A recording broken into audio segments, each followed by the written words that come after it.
of deep curiosity that we all have. Like, what happens when we die, and what are fish pastes, etc. Can there be 4, 5, 7 dimensions? And what's the true cosmological nature of a person that is hallucinating on psychedelics? Like, what is going on over there? Given that we've got holes in those questions, we don't know proper answers.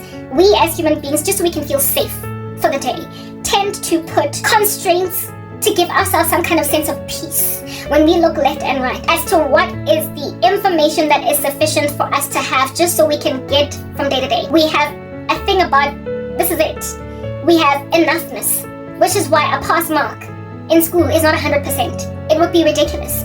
It's 50% for most institutions. And then in countries where it's really strict, maybe 60. But it is expected that you cannot expect human beings to have infinite knowledge or to just always just get stuff. There is limitation in us that ascertains that we also create constructs on earth that respect that things that start must just end one day. Things that start must just end. It's the reason why when your newborn baby out, you're popping out of the womb looking cute like cranky. It's the reason why you're not mourning when that baby is born, because you are aware that at some point they're gonna die, right? You ululate and you celebrate and you throw baby showers because you are excited for whatever time you got with that baby. You know it's gonna die. When, maybe after you, maybe tragically before you, in some freak accident, but at some point every human being who gets born dies. Well, not every. We will not all die. Some of us will change as with the twinkling of an eye, and we will get caught up in the sky to meet the Lord in the air. But even just in case, not just in case, sort of, but now we're speaking about prior to rapture type modes, type vibes, okay? The reason why you don't mourn when a baby's born, because oh, they're so cute, it's just such a pity they're gonna die, is because you have an appreciation for the fact that we are finite as human beings, and everything that starts ends. Therefore, there is a shock absorber for the prospect of everybody's death in the fact that you are able to cope and deal surprisingly beautifully every single day with the birth of a new human being, even though you know it's not gonna last. Like proper, you know it's not gonna last. This person is gonna die, but you don't bring a baby into this world and cry. You celebrate because you've got 50 years, you've got 60 years, you've got 70 years, you've got 90 years, you've got 100 years on this human being. So enjoy it while it lasts. Enjoy it while it lasts. We celebrate moments because we are realistic that which starts must end. So when you don't create policies in your organization, if you are a CEO, or in your country, if you are a president, or in your clubhouse, if you are running some kind of a social club, you get my point. When in whatever ecosystem or environment that you are running, leading, when in that space you don't create a realistic atmosphere of finality, of finiteness, when creating policies, on that day you're gonna start to become what we call despotic against certain people because of your unrealistic perpetuating of a lingering structure that doesn't have an end to it. Certain people are gonna feel disenfranchised and marginalized. Certain people are going to feel left out of this narrative.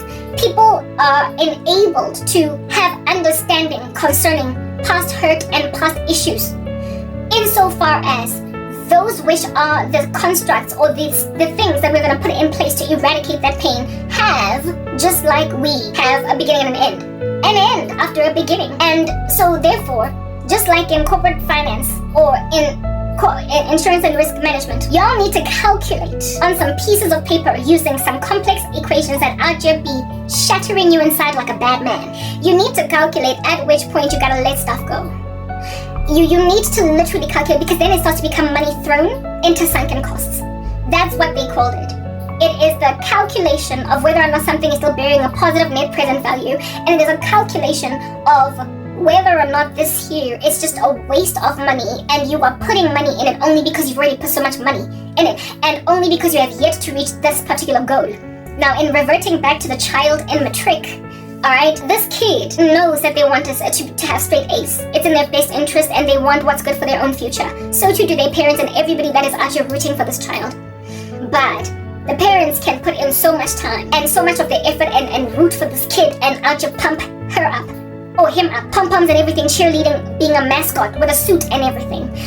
But if this kid decides to get on that Instagram, if this kid decides to get on that Facebook, if this kid decides to sleep an extra hour, 2 hours, if this kid decides to rather page to a magazine instead of a textbook, it doesn't matter how much the parents are rooting for them, how much money they're paying for tutors, how much money they're paying for tools to study, mnemonic cues, mathematics for dummies, like an X-Kit, all that jazz.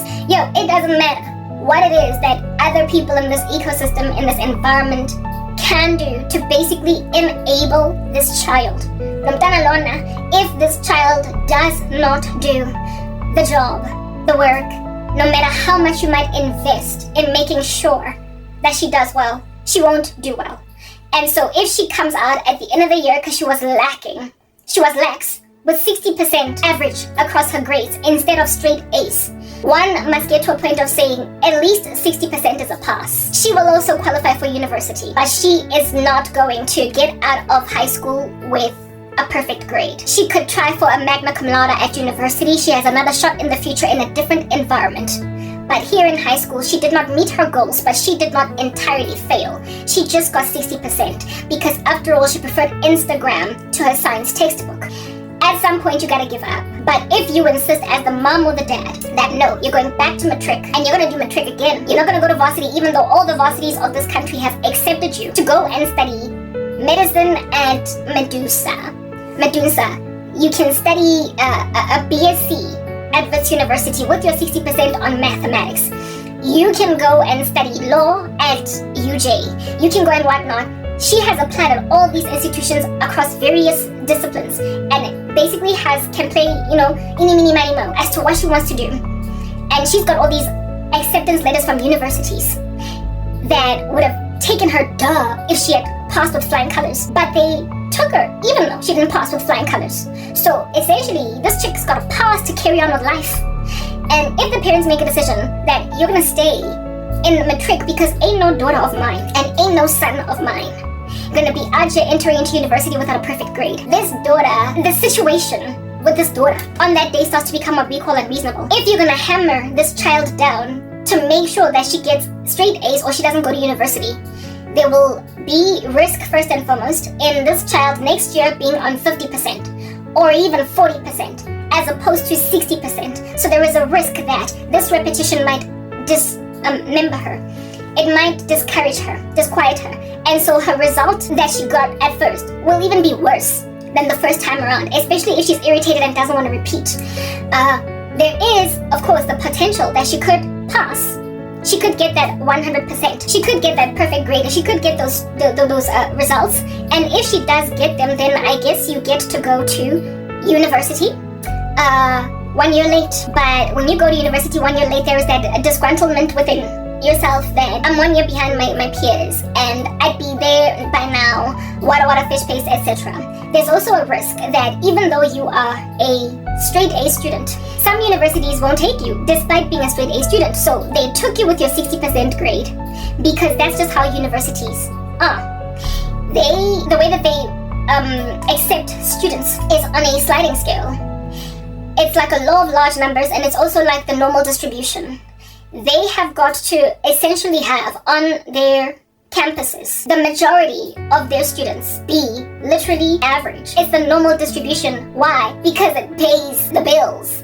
It pays the bills. It keeps Wits rich. It keeps UCT rich to accept a whole bunch of 50%ers because they are in the slap bang center of the normal distribution. And so when you accept all of them that are going to be sitting even on the stairs in first year, you are out here pumping the finances of a university, even though a whole bunch of them will have, dropped out by first semester. Even though by the first year, the class will be slashed in half. By then, they've already taken all of their registration fees. They've taken all of their textbook money. They've taken all of their residence money, like all the money that the university can make out of kids that will inevitably not even finish their degrees. has been taken. It is a money-making way. It is a money-making machine. It's something to ascertain. It's like an insurance model that the students who drop out will subsidize literally those that are going to go all the way to the end. Otherwise, university would be violently expensive for every lost person. It already is, but the price of it would be a lot more expensive if universities insisted on only bringing on board on their books kids that are getting nothing but straight A's or 70% and up or 65% and up. They would not make money because everybody that is above average and beyond, going all the way to the far extreme of the normal distribution to be basically geniuses, are, in accordance to, again, the bell curve of intelligence, in the far extreme of the normal distribution to a point where they're so small a number that they don't make financial sense to only bring them on board in your school. Unless, of course, it is a specialized school, a gifted program for protege children. And you would know with gifted schools that can only bring in a small number of children, how violently expensive they are. It's because they have to make up for the fact that, they don't just come easily like Smarties. What a lot I got. They don't just come like Smarties, so they put a heavy premium on fees in charter schools or whatever, precisely because they're literally working with, a tilt on the normal distribution towards the right.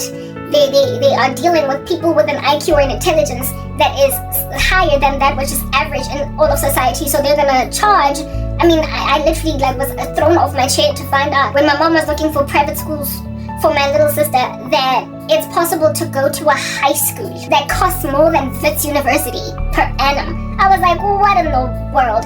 I used to pay my own fees when I was at Wits, and I could not for the life of me breathe. I was always just drowning from those fees. So I don't even know how parents are able to take 2-3 children at the same time in varsity that are like this close in age, without saving up policies and what have you. And to have tuition for a high school, like this thing that's not going to get you the best of jobs when you have a certificate of it, for 100,000 rands, just spend 100,000 rands on high school tuition. It's just such a waste of money to me. But apparently there are schools like that, like Red Hill and St. Stithians and whatnot, where it is that you can literally set back more per annum in high school training than what you would pay at a university. The reason why they can charge such exorbitant fees for private schooling and for special schools and for whatnot, the reason why they charge such exorbitant fees is because it will not be worth their while for them to charge these for them to have the school as a going concern if they don't charge that kind of fee, because of the small number of students that are there, because of how the sample representative across society is that much smaller than that which would be in the center of the normal distribution. So therefore, the acceptance sliding scale little barometer thing that they look at on their Excel spreadsheets at universities, okay?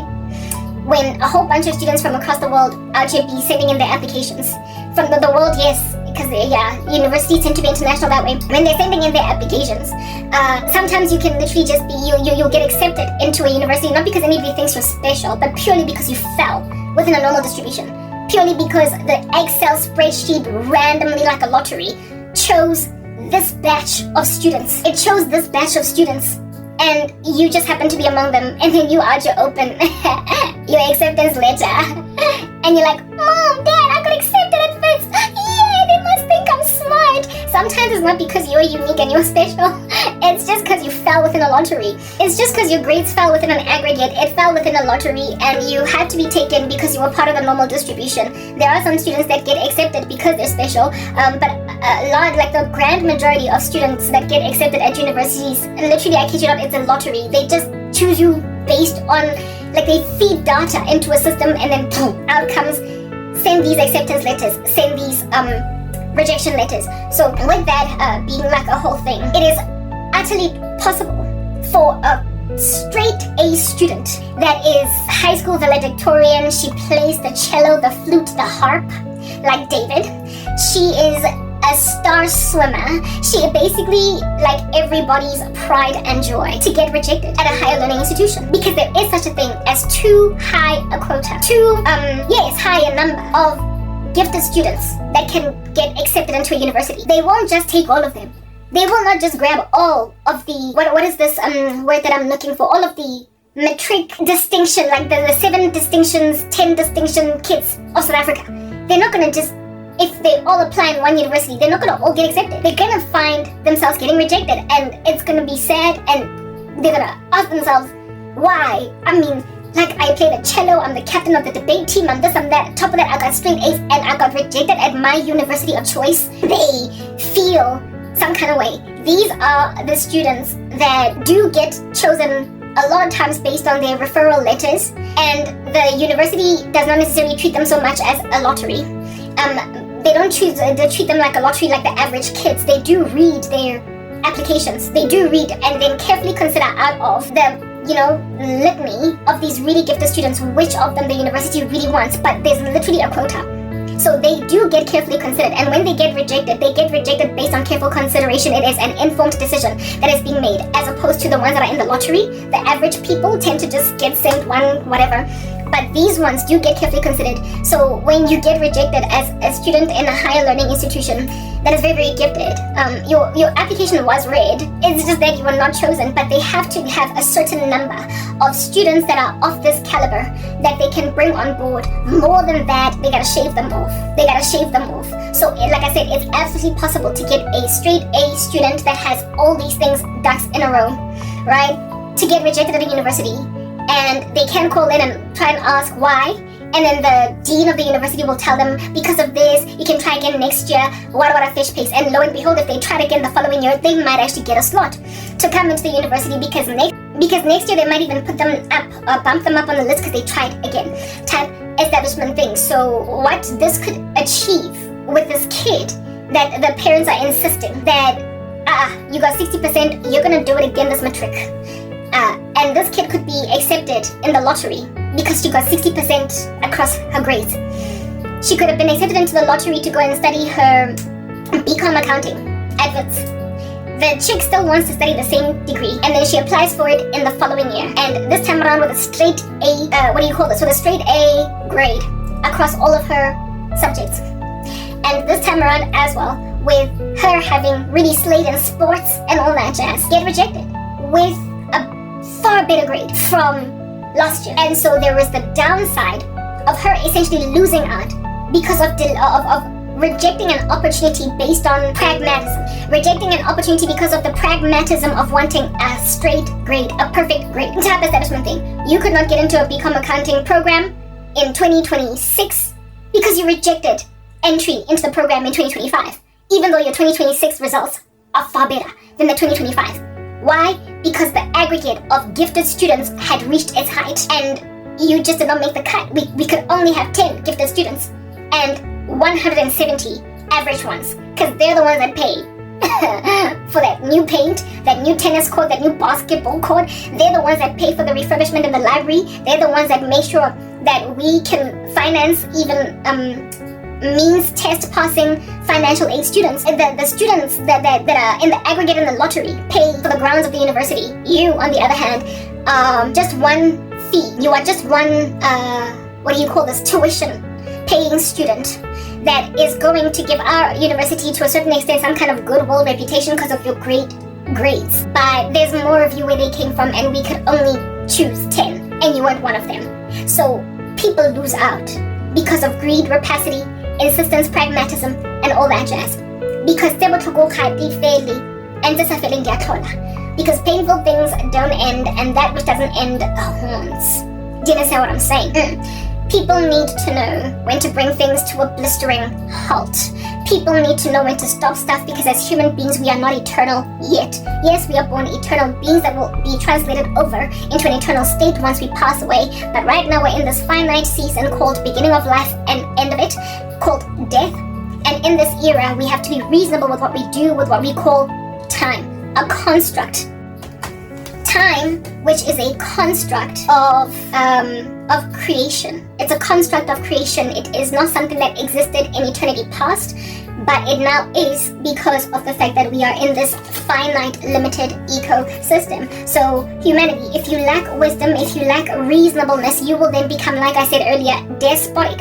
So this child's parents became despotic because this kid did not reach goals, coupled with the fact that these parents are in denial about the irresponsibility of their child. Their kid is to account for lesser grades. Their kid is to account for them feeling like a bum, them not reaching their goals, them not making it into the gifted program at university, them not getting a scholarship, because if they had gotten the straight A's that they had gotten as pre-planned, they would have gotten a scholarship, but instead now she just got, like, the parents gotta pay the fees.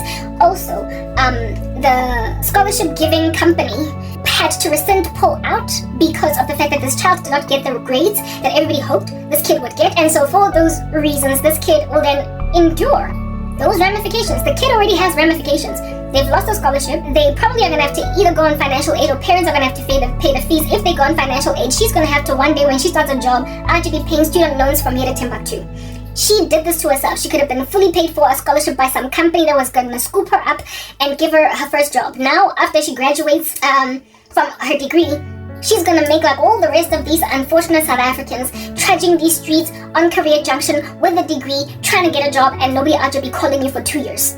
You're gonna have to basically do like everybody else, as opposed to a student that's like smoothly enters into university because of a scholarship, and the company, as soon as they graduate, as soon as they matriculate, smoothly enters into a job. You're gonna have to go through the South African rat race of trying to find a job like everybody else because you dropped the ball in matric. So there are consequences for this child, and yet the parents have no regard for that which is the consequence management that is reasonable. They are rather choosing their own consequence management to make this kid repeat the grade. So it's irresponsible. It's gonna set this kid back. This kid might not be able to get what they get, and a whole bunch of people are gonna be disappointed. In the instance of the kid, the parents being the kid herself being like, no, I'm gonna repeat the grade.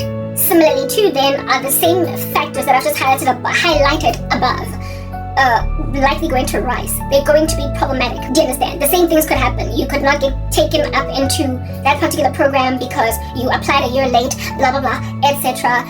Some other student out here got bumped out of the way for you, and now you want to bump another one out of the way, blah blah blah blah. Like all these things that could happen.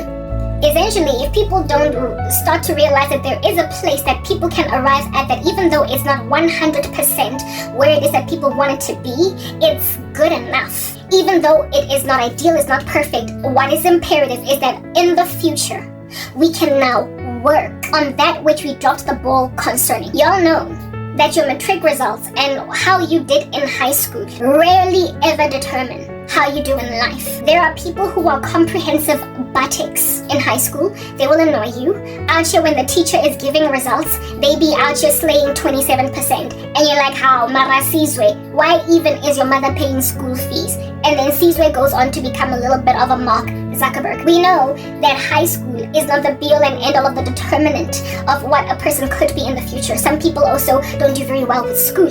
They're better creatively, they're this and that. Some people are actors, actresses, like they are going to be on Broadway or whatever. So they could flunk all throughout matric. They could even make like a Casper on your vest and not even get matric, and still nonetheless go and kill it in the music business. And then maybe later on decide to just for fun. I want to go and get myself a matric because, you know, it's just nice to have, but I don't need it. Yeah, high school does not determine the true prosperity of a person in the future. If you have messed up in high school, there's plenty of places you can make up for it in the future.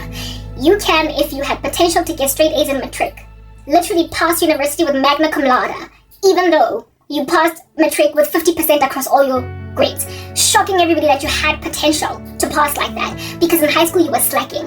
In high school you were dragging your feet. Or in varsity, you could out here have been a straight A student in matric and then get to varsity and start slapping 30%, 20% because you're always in the university bar on campus, drinking it up a storm, swinging on a chandelier like Sia, and then you end up dropping out.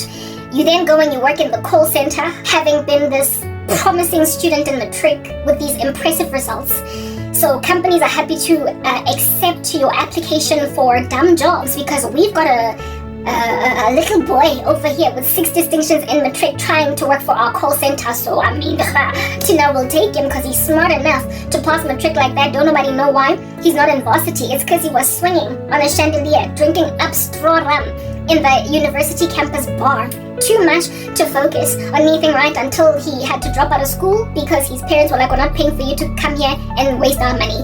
And so he works a 9 to 5 in corporate, in a call center, and feels patronized by this activity. But after all, this is Sizwe, the straight A student that drops the ball in varsity. So if this guy is this smart, you must understand that chilling in corporate South Africa where he's at, he's going to outjump, make connections, and talk to whoever he can, and he's going to get promoted much faster than anybody else can get out of the call center.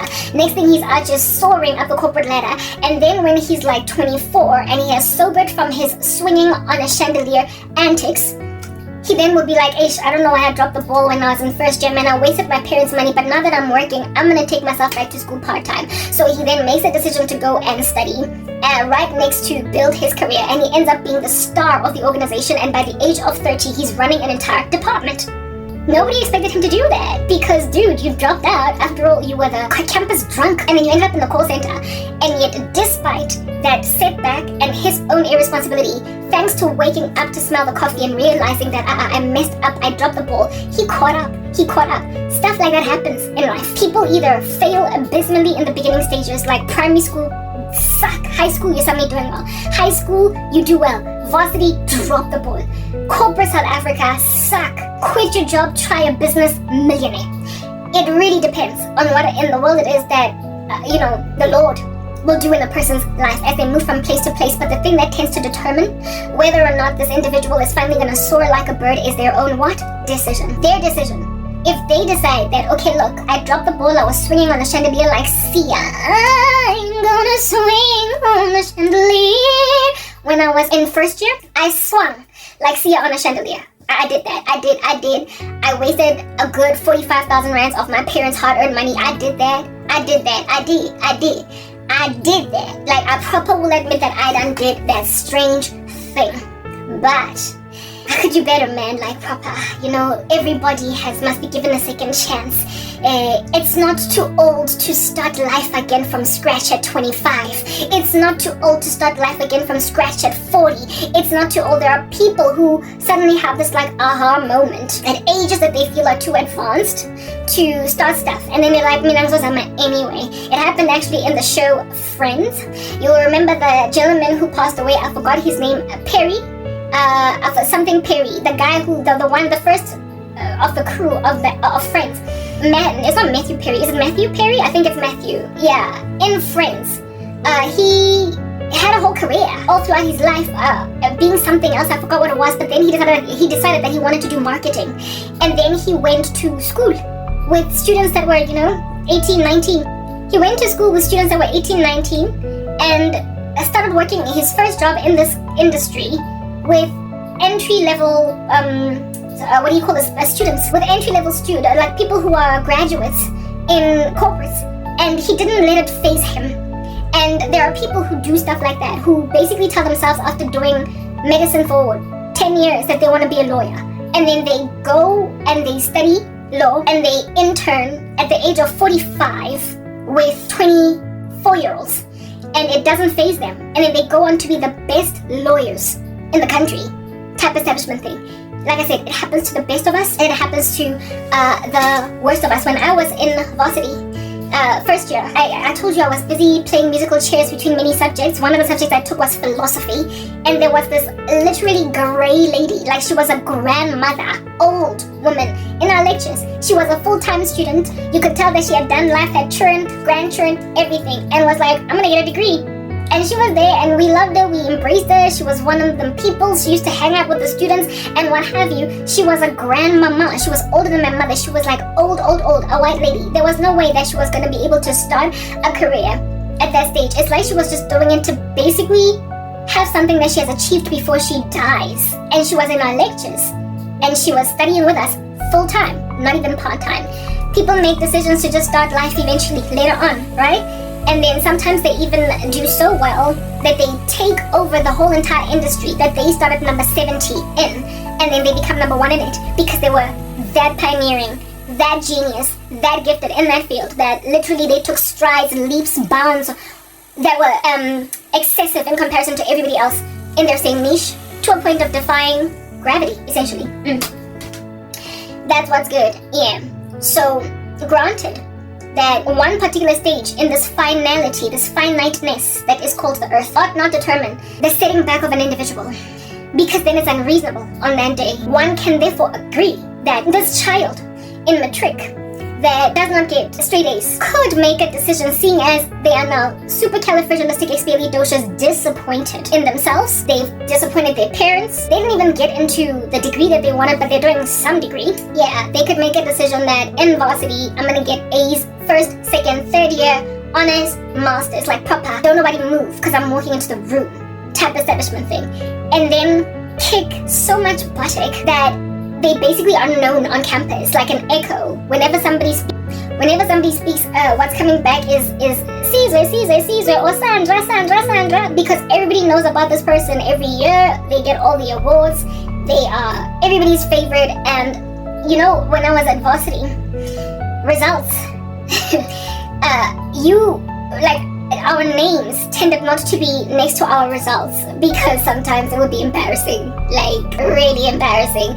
Our names, like if you were to write the Karabo Hlongwane and it was you wrote a negative marking exam, like you wrote comp maths and it was negative marking, so it is possible for you to literally get 0. You could actually get -2%, but they did not make you get -2%, they would just give you 0 altogether. So because some people could get out of an exam with 0% because they guessed in multiple choice and there was negative marking, the way that I guess the school made sure that people don't feel humiliated, and it could be a psychological disaster when everybody sees how badly you've done, because some people have actually committed suicide over grades type thing. They would conceal people with their student numbers. So my student number was 0309393, and I would never forget it, right? Yeah, type establishment thing. So unless your fellow classmates or friends knew your student number, they would not know that you're the one out here sitting on 2% for stats or for comm maths or for psychology 1 or whatever, right? Yeah, type establishment thing. But there were students who were, I guess, on the very extreme of that, like the ones whose student numbers you started to know, recognize basically off by heart, because they're always up there. They used to put this the students in what do you call this? The grades were in descending order, in the sense that the highest grade was up top and then the lowest one was at the bottom. So it was not alphabetical order with student number or even chronological or descending order. It was rather grades. So the uppermost student, the one that's always number 1, whatever their student number is, you would see it so much there. Like 05, 07, 77, 8P. And every time it's like 99%, 97%. 94, like proper every single time, until literally the whole class would be like, oh man, and they would know, yeah, no, so like proper, you would be commenting in a lecture hall on some, I bet 0509772 knows it, like making a joke, dropping it, because everybody knows that there is a student by this student number that is always just kicking everybody's buttock and is number 1 in the top with every result that gets released. Yeah, type establishment thing, right? So yeah, so a person could go from basically disappointing everybody in matric to being student number 0506777P. You could go from people knowing you by even a pseudonym. It's not exactly Sandra or Caesar, but it's 0507777. You get my point, 06777P, the student number. Yeah, when you basically do a comeback, you become, what is the word that I'm looking for, notorious. You become notorious. And so, if at all you can gain notoriety at university, even though you dropped the ball in high school, do you realize therefore then how worthless, like pining over not achieving what you wanted to achieve at an earlier stage is? Because the notoriety you gain at a later stage as a result of the decision you made to be that uppermost student number that's always chilling in the 90th percentile is exactly what enables you to get over the fact that yesterday you were such a failure, right? You get known. I remember when I was in when I had returned back to Wits after having dropped out because my mom wasn't paying my fees, and then I took myself back. There was this one subject that I did with this one lecturer person, and he was always marking our scripts. One day he, instead of him saying that come collect your scripts at the pigeonhole at this particular room, he handed them out to us in class. And these lecturers, when they mark your scripts, they tend to mark them, your student number is what's there, and your name sometimes can be either at the back of the answer sheet, answer card. Basically, it's irrelevant. What's important is the student number, and even it, especially on multiple choice, you color it in. So very rarely do lecturers, if at all they have that kind of subject where it's not essays but like a whole bunch of multiple choice, very rarely will they know Karabo Hlongwane or Lerato Mahlangu or right? They will just know a student number, and a lecturer is not going to know every last student's student number, especially when they're just actually putting stuff inside a computer card to read it for multiple choice answers. If they're just marking off a memo and they're just giving a result and it's a very quick marking process, they're not going to know which student, which student is which, unless there is a student that consistently gets a particular grade. So if the student is always chilling on 80%, 90, 100%, if they're always just killing it in this particular class, they will develop a favor towards looking at the student number and knowing it, memorizing it, like knowing that when they happen upon this particular student number, they're dealing with a star student, but sometimes they don't even have the student's name because they're always just marking a student number type establishment thing. And it happened with me, not to brag, but I am smart. Anyway, whatever, it happened with me. Upon returning back to this one lecturer, maths, he was handing out scripts to us this time around instead of us collecting them at the faculty offices. Yeah, he handed them out to us in the evening because he wanted us to go over something, I don't know, but he decided that he's gonna hand them out to us. And he then called out my student number, and I was like, here, you know. And then when he stopped at my desk where I was sitting, he was like, so you're this person, he said, so you're Karabo. Yes, no, he said you're Karabo because my name was also linked to it, and it was also linked to my student number. And I was like, yeah. He was like, it's strange, I always thought you were a boy. I thought you were a guy. And I remember like side schmucking. Why? Because the only reason why a lecturer would remember a name or even remember a student number amidst so many students is if they're doing well and they're always happening upon this one name right next to this kind of grade. And so when he said to me that, oh, I expected you to be a guy, I didn't think that you were a woman, I was like, yeah, no, I'm a girl. I smiled because I knew that he knew me, and I knew that he knew me because I was performing. I was doing really well in his class. So essentially that is bouncing back. It's a regaining of notoriety after a season of failure. And so therefore that which is yesterday's blooper is today's achievement. Do you understand? Today you are the student in a big university whose lecturer knows you amidst hundreds of other students because you're that good. But last year you dropped the ball and did not get the results that everybody was expecting you to get. Long story short, life moves on because we are finite. Eternity is yet to commence. Do you understand what I'm saying? We therefore cannot keep procrastinating or pushing goalposts out 1 more day, 2 more days, 3 more days, 7 more days. We cannot continue to proliferate agendas that are getting old, tired, rotten, growing spores of fungi, mold, and all manner kinds of pathogens on them because they are now putrid. There's decomposition going on and there is a stench in the room. Plus it hasn't been refrigerated, so it's on the kitchen counter out here gathering all different kinds of extra pathogens. It's bubbling, it's got foam, and it's got fur. And yet, we are proliferating it. Goodness gracious, when stuff grows mold, throw it out. And the thing about it is, one should not even wait for stuff to grow mold. They should be mature enough to get to a place where they are like, it's stale now, this bread. So because it's stale, we should probably either make something else out of it, like some funny little dessert, or we could just throw it out. Because 2 seconds from now, it's gonna also have mold, right? There tends to be things that warn you in advance that something is old and you can either refashion it to become something else that is now new. Like, you know how bakers go and grab stale bread, instead of throwing it away, they put it in a blender and they make some kind of a dessert with it and then sell that. It's not rotten yet, but it is reimagined in a new costume. Or you could just throw it out because it is no longer healthy to sell as fresh. So similarly too, just like with policies, political policies, just like with national policy, just like with, university policy, basically organizational policy, like corporate governance, whatever. It might be the ecosystem that we're talking about right now. They all ought have some way to either reimagine stuff that's getting old, if at all they're pedantic about saving costs, but they cannot sell it as the same thing. Bread.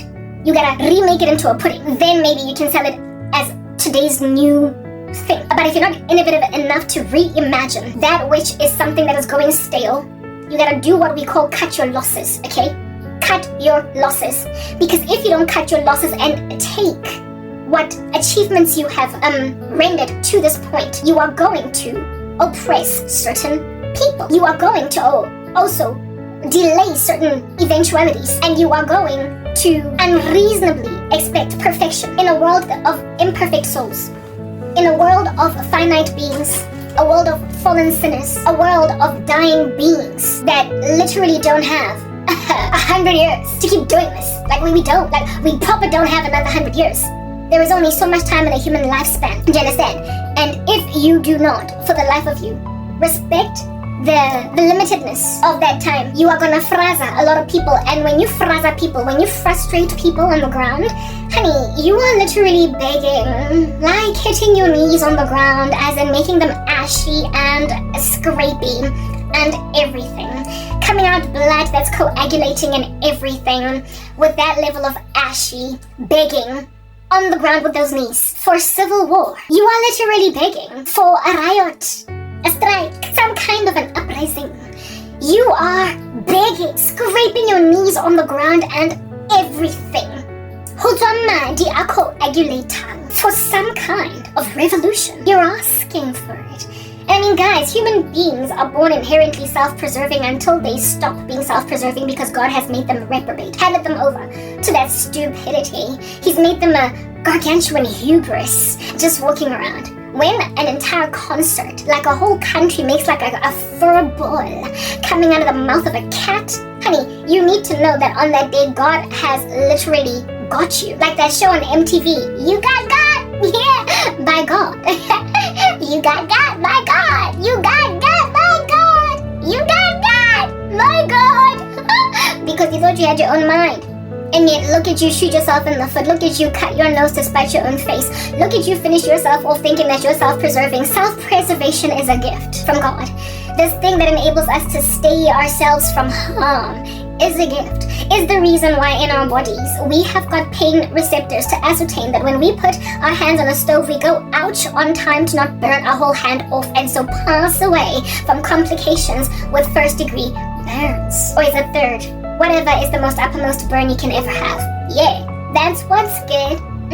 The Lord has given all of us these warning signs that signal to us that if you don't hearken to them, you may very potentially pass away. So you get drowsy when you've worked too hard because your body's telling you if you don't sleep, you will literally die. You get thirsty when you haven't had a drink for a minute because your body's telling you if you don't quench me, you're gonna die. You get famished and ravenous in your stomach out, you're feeling nasty to a point where you're getting hangry and you're mean to everybody when you are hungry, because if you don't eat because of that pain in your body, you might die. You get my point? So therefore, self-preservation is a gift to prevent, say it with me now, death. Self-preservation is a gift to prevent death. We feel pain when we stub our toes against the corner of the bed because we are not going to stub our toes at the corner of a bed deliberately again. Next time we're going to be careful to walk better around that ecosystem because we know what happened yesterday. It was so ouchy. Self-preservation is a gift. But if you don't feel anything, like for instance in the case of some people who have an autoimmune illness that makes it such that they don't feel pain. There are people on earth that literally don't feel pain, and everybody has to be super. I forgot what the name of the illness is. Is this phone working for me? Can I Google it? Is it gonna be Googleable? Do I even have any Wi-Fi? Okay, no, Wi-Fi is not catching, but there is. Oh, here it is. Okay, let me Google it. A disease where people feel nothing. A disease where people feel no pain. People feel no pain. There we go. Google just captured it right there. It's called CIP, congenital insensitivity to pain.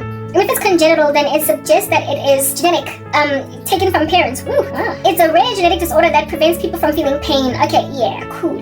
So CIP, congenital insensitivity to pain. This disease over here is very unfortunate, and some people have got spiritual CIP or metaphoric CIP.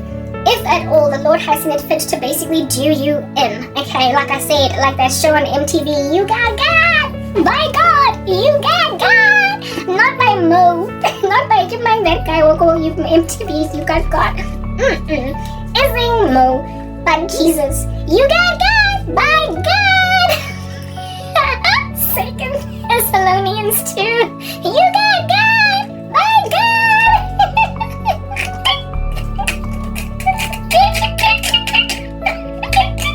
You got God by God. I'm sorry, it's not funny, you know, sometimes I laugh, guys, only because it's cathartic, it's therapeutic, and it's healing. It's like satire and parody. It can be a dire situation that everybody's out highlighting, but if you don't make a joke out of it, literally nobody will live. Like, goodness gracious, it's just so dire. But y'all get God by God, I kid you not. Like, you got God by God. Nebuchadnezzar was God by God. You think you've arrived, and the next thing, you're eating grass for like 7 years or whatever. I am literally looking for 2 Thessalonians. I want to read you what happens when you get God by God. Like, when you get God by God, and the conditions that need to be present for you as a nation, as an individual, and of course you can apply this to the corporate structure, to companies, to countries, villages, entire towns, cities. When you be out acting like Sodom, you get God by God.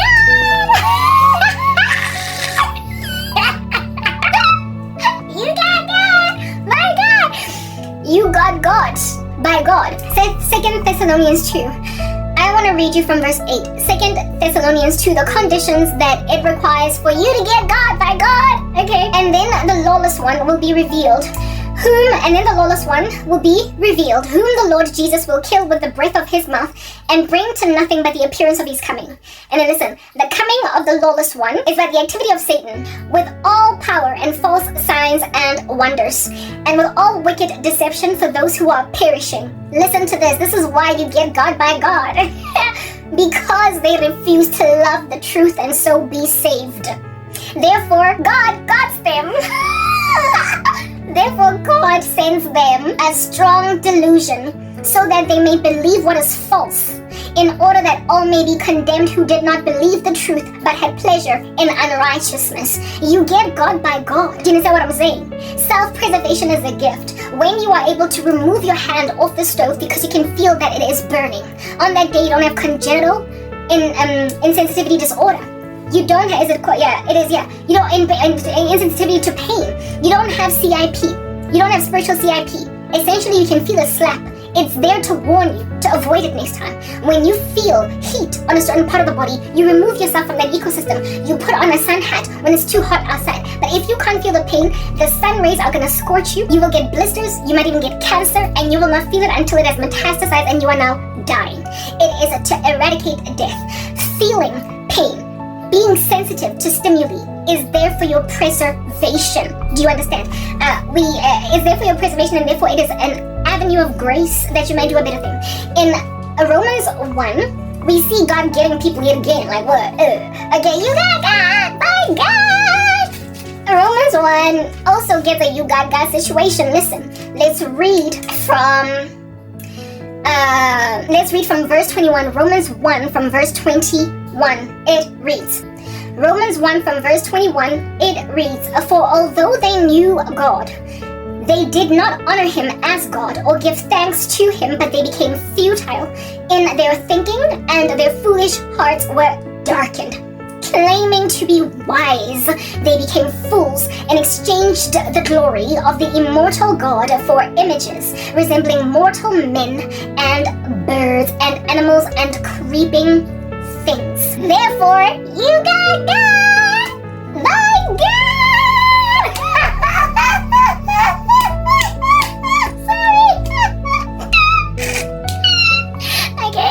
Sorry. Okay, let's get serious now. Therefore, God gave them up in the lust of their hearts to impurity, essentially, to not feel when you are burning, having put your hand on the stove, so that you could just basically finish yourself off. And I'm saying, therefore God gave them up in the lust of their hearts to impurity, to the dishonoring of their bodies among themselves, because they exchanged the truth about God for a lie. There it is. Just like, they did not love the truth, so that they could be saved and healed, and so therefore God sent them what? A strong delusion. That was in 2 Thessalonians 2, and now you see it again in Romans 1. Therefore God gave them up in the lust of their hearts to impurity, to the dishonoring of their bodies among themselves, because they exchanged the truth about God for a lie, and worshipped and served the creature, rather than the Creator, who is blessed forever. Amen. And then yet again, you got God, thy God, from verse 26. For this reason, God gave them up to dishonorable passions. For their women exchanged natural relations for those that are contrary to nature, and the men likewise gave up natural relations with women, and were consumed with passion for one another, men committing shameless acts with men, and receiving in themselves the due penalty for their error. And I'm going to read actually to the rest of this, right? What's this, Romans 1, so you can understand what are the consequences of people being debased, like when they just left, when they got God, my God, when they're no longer self-preserving. It leads to death, all right? Yeah, and from verse 28, it therefore reads, and since they did not see fit to acknowledge God, He's your maker, and you ought to be looking at me like, oh God, we're wasting your life, and Jesus will be this Jesus is going to throw you away. He's going to go and put you in those bins, and he's going to say, who are you? Next thing you're going to go and spend your life forever and ever, nowhere. You're just going to pass away, nothing is going to happen, but you will have been giving yourself all this false hope about Jesus. And I'm like, but if the resurrection does not happen, and therefore I get born again, resurrected, I of all people am most to be pitied.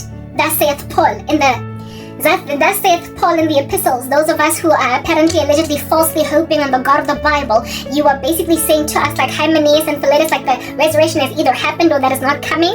And if at all the resurrection is not coming, if at all we don't have eternal life, if at all this thing that we're doing in these streets is not worth the while for us to do it, we of all people as Christians ought to be most pitied, because listen, the world hates disciples, and so because your life becomes so gangster hard when you give your life to Jesus Christ, it then becomes worthless to have done all that. You probably will have just destroyed yourself. You will have just messed up your whole entire enjoyment of earth. YOLO. You only live once, but you can die twice. But for those of you who don't believe that you can die twice, that's a lyric from a rap song, just in case you were wondering. Yeah, I think it was the Craig back in the day before he became a 666 or whatever. Okay, like, I don't think he's part of the kingdom of God, that guy anymore. But anyway, that's another story for another day. Type set up thing. Just because people don't believe in, like, eternity, they're nihilistic. They think that when they pass away, nothing happens. It's like, goodbye, empty, just a void, a vortex. Nihilistic, like, just nothing. Like, you just nothing. Flatline. Yeah. We of all people are most to be pitied. Literally, we are to be most pitied, because Christianity comes with so much hardship. It comes with so much hardship. You lose so much clout, so much respect, so much, literally everything. Your whole life gets toppled underfoot, like the money changers tables are being toppled by Jesus at the temple of God. Your life gets toppled like that. Okay, you literally get ripped from beneath your feet. Everything, only for you to like wake up one day and there's nothing more. You just die and it's over. It's like Karabo, you give your life to Christ and you just like, look, 13 years later, still not married, no children. You have a geriatric womb, but everybody's out here mocking you, teasing you, dissing you for your 40 years of age and nothing to account for it, blah, blah, blah. What a fish paste. Yeah, apparently I've wasted my life, and indeed, if there is no God, if there's no Jesus, I of all people am most to be pitied. But you see, the resurrection is real, and I am belonging to the one true God. I am onto something, and this year is going to be rewarded in the end. Romans 8 verse 18, the present sufferings are nothing in comparison to the future glory that we stand to gain. Never mind that, even on this earth we're going to gain 100-fold over that which we have lost, with eternal life and persecutions in the next life. In the next life, eternal life, but persecutions in this life. Mark 10. There is a lot to be gained by this stuff that we're doing actually in these streets, but because the things of God are as foolishness to the man who is perishing, yeah, they look at us and they're like, girl, you truly did get God by God, because there is no God, and now look at your life, it sucks. Except even the fact that my life sucks and how persecuted, afflicted, harassed I am is evidence that there is a God, because he warned me in, is it Mark 10, Matthew 7, I stand corrected, Matthew 7.